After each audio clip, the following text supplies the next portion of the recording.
What if the future of, well, your country, the global economy, even alliances, Hmm. what if it was already being discussed? Behind closed doors, maybe? Long before it actually happened. Today, we're doing something a bit different, a unique deep dive. We're actually sifting through excerpts from a YouTube transcript. Hmm. Yeah, or a seer, or maybe a psychic, lays out these really striking predictions about Poland, its borders, global power shifts, even the future of currency. And our job here really is to unpack these insights. It doesn't matter how unconventional the source is, all right? We want to pull out the key nuggets of, well, knowledge or potential insight. We're here to help you get up to speed quickly, trying to balance the big picture with those, memorable little details. That's exactly it. We're just here to impartially convey the ideas, the predictions that are in this specific source. We're treating it as the factual content for our discussions today. We're not endorsing anything, just exploring the information itself, what it says. So let's dive in. Our journey starts with a pretty startling prediction about Poland's leadership. Okay. The source points to this figure, Mr. Nawrocki. Or is it Nawrocki? Yeah, the transcript isn't perfectly clear on the spelling, but Nawrocki seems to be the main reference. Right. And it doesn't just say he's a potential president. It says his becoming president is almost, well, predetermined. Predetermined, wow. Yeah, like he's already chosen his presidency probably for 5 years. It's almost a certainty. That's the claim. That's fascinating in itself. And the description they give of him is also quite something. What does it say? He's described as a politician, but not officially tied to any party. Physically strong, apparently. Yeah. And, surprisingly, someone totally unknown before the election. Chosen by the citizens, but unknown beforehand. It really makes you ask, how does an unknown just rise like that to such certainty? It implies a very different kind of political path, doesn't it? Completely. And then, okay, here's a really provocative bit. The source predicts that during his presidency, Poles will call him a traitor. A traitor, but he was chosen. Exactly. The source clarifies it's not necessarily that he intends betrayal, but it's how his decisions might end up being perceived by the people. Still, pretty stark for a supposedly chosen leader. So if we connect that to the bigger picture, Mm-hmm. what's his first job, according to this? Breaking up the existing coalition. That's predicted as task number 1. Right away. Seems like it.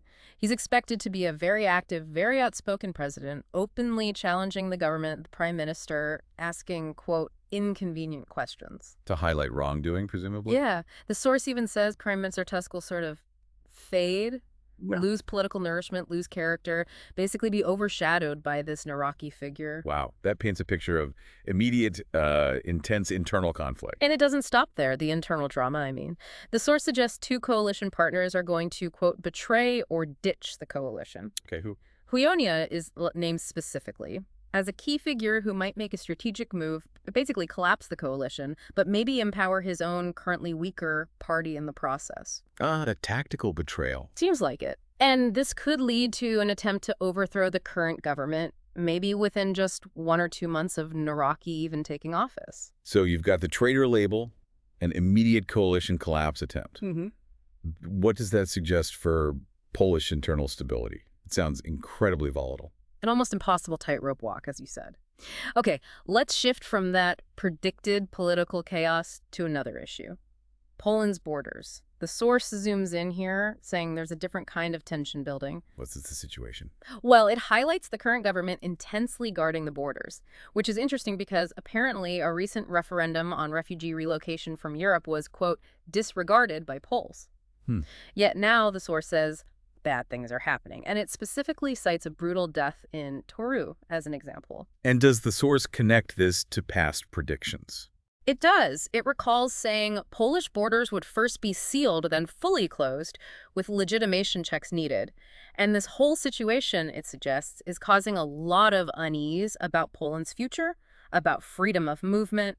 And what about the predicted president, Nawrocki? Where does he stand? He also supports sealing the borders, according to the source, praising volunteers, criticizing Tusk, promising radical order. So they align on that, despite the predicted rivalry. That's interesting.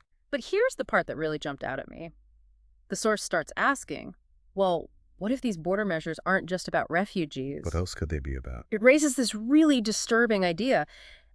Could they be designed to, quote, trap citizens, to stop them leaving Poland if, say, a major conflict were to break out. A trap. Wow, that reframes the whole security discussion. Completely. And that potential trap idea is, unsettling. Especially when the source also points out this claim about Germany. What's the claim? That Germany is allegedly illegally transporting unwanted refugees to Poland's border and just letting them in, despite diplomatic notes from Poland objecting. So if that's happening... Right, it makes you ask, why does Poland need to seal its borders so drastically if it could just refuse entry or use diplomacy more effectively if people are supposedly being pushed in illegally anyway? Good point.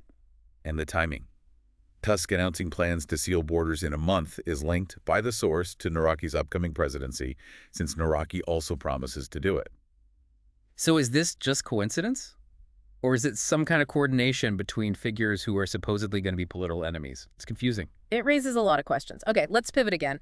Poland's place in the bigger global picture. Our source indicates a pretty big shift here. Okay, what's happening internationally? The U.S. is seen as increasingly moving away from arming Ukraine. Ukraine's military is described as depleting. And this war, we're reminded, has been going on for 3 years now, right there on Poland's eastern border. A constant presence. And does the source see other conflicts interacting with this? It does. It predicts the Middle East conflict will intensify, and that this will lead to a significant influx of people from the Middle East heading towards Poland. Okay, so pressure from the east with the war and potential pressure from the south with migration. Exactly. But here's the really core idea about Poland's role. Major global powers view Poland as a tool. A tool, not an independent player. That's the framing, like an instrument in someone else's larger strategy. And does this lead to any specific predictions about Poland's status? Oh, yeah. A really surprising one. Apparently, very high-level international politicians are seriously considering a political union between Poland and Ukraine. A union, like merging. More like a two-nationality state or a double state in a strict union. Think beyond just an alliance. It sounds like deep integration, maybe shared sovereignty. It raises huge questions about identity, governance, things we rarely see discussed seriously. That's radical. It is. The source even brings up the Euro 2012 football championship, co-hosted by Poland and Ukraine as a kind of historical parallel, maybe a foreshadowing. And what's the supposed purpose of such a union? To draw Ukraine into the European Union and NATO. That's the stated goal. But it could potentially result in 2 Ukraines. One in this union with Poland inside the Western structures, and a smaller Ukraine left outside. That's a complex scenario. And the source mentions its own history with similar predictions. Right. The Sierra mentions being attacked in the past for predicting a divided Poland, or a Poland of 3 nationalities, being called pro-Putin for it. But the source insists, again, that while a war within Poland isn't foreseen, Poland will be played internationally, which reinforces that idea of Poland being used like a pawn. It paints a picture of Poland caught in these huge geopolitical currents. Definitely. And adding to that unease is this detail about quiet but consistent deliveries of weapons and ammunition to Poland from the West. Suggesting preparations. Yeah. But for what exactly? That's the unsettling question. Okay, let's shift gears completely now. The global economy. Our source has a pretty stark warning here. About what? The U.S. dollar. It's described as drying up in international agony, experiencing its worst half year in 50 years. That's dramatic for the world's reserve currency. 50 years, wow. And who's driving this, according to the source? China plays a key role, actively pushing countries to trade in their own currencies, basically bypass the dollar. De-dollarization. Exactly. The source even points to what it calls a strategic mistake by former President Trump back when he was president-elect. What was a mistake? Threatening 100% tariffs on countries, especially the BRICS nations, if they tried to get rid of the dollar. The argument is that threat actually revealed U.S. weakness, U.S. fear, and maybe even sped up the process. Kind of backfired, potentially. That's the idea. And this whole de-dollarization process is described as irreversible now, ongoing, leading to the dollar being, quote, declassed, just less needed globally. That suggests a really profound shift in global economic power, doesn't it? If that were to happen, it reshapes everything, trade, influence. Absolutely. So what does this mean for the U.S. itself in this view?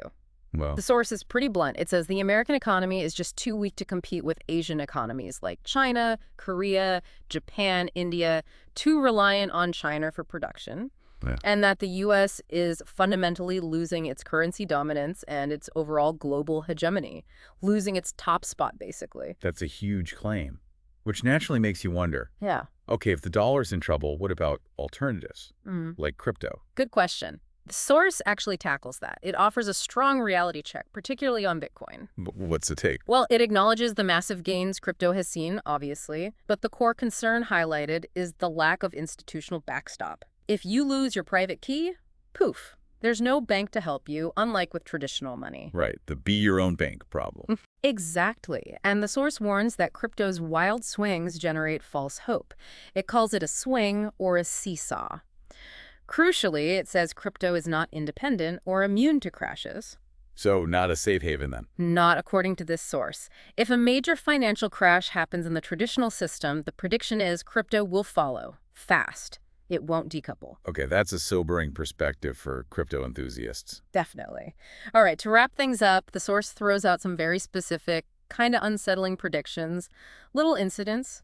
Like what? Talk of border incidents, specifically on the Polish-Lithuanian border, potentially linked to Kaliningrad, the Russian exclave there. Incidents involving... It doesn't detail the nature, but says they'll put Polish and Lithuanian troops on high alert, and that 2 such events will occur. Very specific, 2 events. That level of detail is interesting. And is there a why attached to these incidents? This is where it gets really provocative again. The source suggests these incidents, the ones leading to military readiness, might actually be a prearranged deal. Prearranged. Between who? Figures like Putin and Trump are mentioned. The idea being floated is that these incidents are staged maybe to help set up Poland as a buffer zone and also contribute to that scenario of 2 Ukraines we talked about. Wow. That implies a level of, well, high-level geopolitical choreography. Oh, yeah. It's frankly quite stunning, if true. It really is. The source also mentions a very precise prediction it made about a war with Iran starting June 4 a.m., and it claims that happened. Okay. It mentions other incidents coming in September that will put the military on alert again. And just briefly, it touches on a listener question about the Dyatlov Pass mystery. The hikers in the Urals. Yeah, that old strange case. And it also dismisses concerns about Germany trying to reclaim Silesia from Poland. Just quick mentions at the end, so. Wow. What an extraordinary deep dive into some really unexpected territory. Yeah. We've gone through predicted political earthquakes in Poland, this very perplexing story around border security, Poland potentially being used as a geopolitical tool. And then these huge forecasts for the global economy, the U.S. dollar's decline. It's a lot to take in. It really is. The interconnectedness is striking, isn't it? How the source weaves internal Polish politics with these massive international shifts and economic realignments. It definitely paints a very complex, interconnected picture. Whether you believe the source or not, the way it connects dots is interesting. So after hearing all of that laid out, Yeah. what really stands out to you? What's the big takeaway? For me, Yeah. it leaves us with a really thought-provoking question, something for you to really chew on. If, and it's a big if, but if, as this source suggests, major world events, things like military alerts, creating new national unions, even the decline of global currencies, if these things aren't just random chaos, but are potentially prearranged, maybe even orchestrated at the highest levels, how does that fundamentally change your understanding of world affairs? How does it change how you think about national sovereignty?